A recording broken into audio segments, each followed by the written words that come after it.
자, 방문 전략을 준비할 때 고려해야 되는 세 번째, 그것은 여러분, 그 다음에 여러분의 제품입니다. 제가 여기 교육을 진행하면서 많은 분들한테 만약 여러분들이 여러분의 제품에 대한 정보를 선생님한테 알려드려야 된다라면 어떤 부분을 알려드리겠습니까? 라고 얘기를 하면 막 대답들이 보통 이런 게 나와요. 보험 코드, 보험 인디케이션, 처방, 뭐 여러 가지 아주 기본적인 가격, 이제 이런 것들이 나온다는 거죠. 뭐 보험 삭감이 나지 않게 하는 방법, 메커니즘.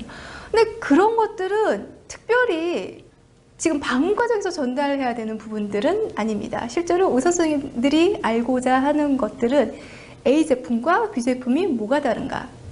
그래서 그 제품을 통해서 내가 만약 이 제품을 쓴다면 어떤 다른 효과, 다른 차별점, 차별되는 이점을 얻을 수 있는가. 그리고 또 하나는 아주 재밌게도 선생님들은 여러 제품들을 씁니다. 고혈압 환자한테 고혈압 약물만 쓸까요?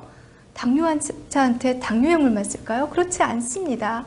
굉장히 많은 약물들이 어마어마하게 들어가는데 과연 그 약물들 A 제품 하나를 바꿨을 때 어떻게 순차적으로 약물 상호작용이 달라질 것인지 혹은 부작용이 없는지를 관심 있는 거지 보험 코드, 가격 이미 그거는 내가 쓰겠다라고 생각한 다음에 궁금한 거라는 거죠.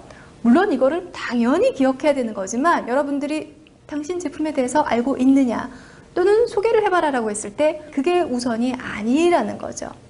뭐가 다른 점인지 그래서 환자한테 어떤 이점 또는 그거를 처방하는 의료인한테 어떤 이점이 있는지를 설명하셔라 라는 부분을 말씀을 드릴게요. 그러니까 결국은 지금도 자료가 나와 있죠. 너의 제품은 뭐가 특징이야? 어떤 게 장점인데? 근데 이점이 사람마다 다를 수 있기 때문에 제품을 많이 처방하는 사람들은 그 제품을 왜 쓴대?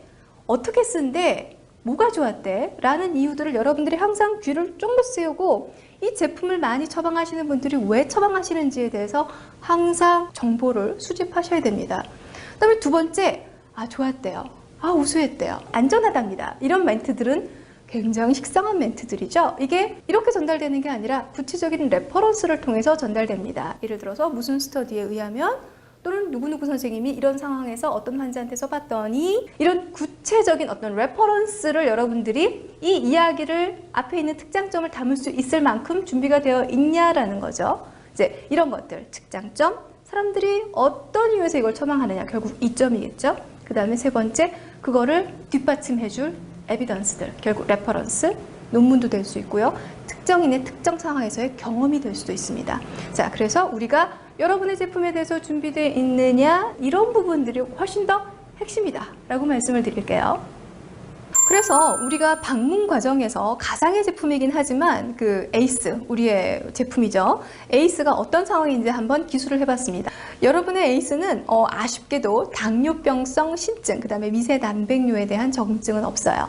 굉장히 아쉬운 약점입니다. 아마 허영권 선생님이 이게 없기 때문에 안 썼을 수도 있고요. 아니면 기존에 다른 담당자와 친밀감이 없었을 수도 있죠. 일단 여러분들은 상당한 약점을 가지고 있어요. 하지만 지난 임상을 통해서 그 허혈성 심질환 관련된 적응증을 획득했어요. 사망률이 감소됐다라는 결과가 발표됐고요. 그래서 오히려 내분비내과보다는 심장내과에서 괜찮은데? 라고 쓰고 있습니다.